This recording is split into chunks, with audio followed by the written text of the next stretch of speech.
Hello and welcome to Lock Reference and wayneslockshop.com. Today we're going to be taking a look at the major manufacturing HIT-66-280 jig and template.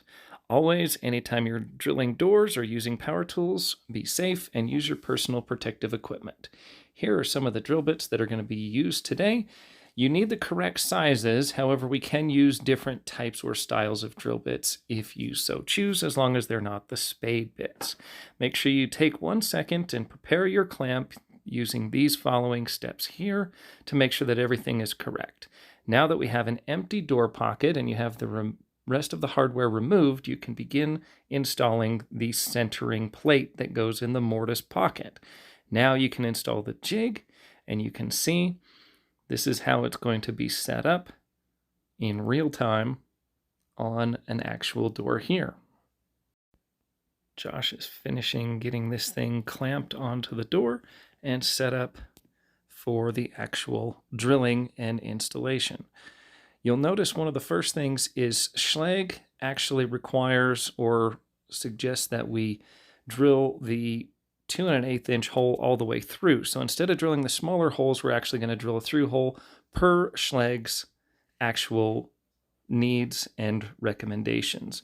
Now we're going to use a 3/4 inch hole to drill out this particular hole on the jig and the door position sensor that goes into the side, just like so.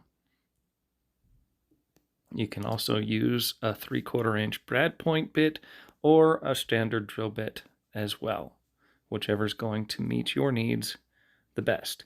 Now we're going to move on to some of the other holes.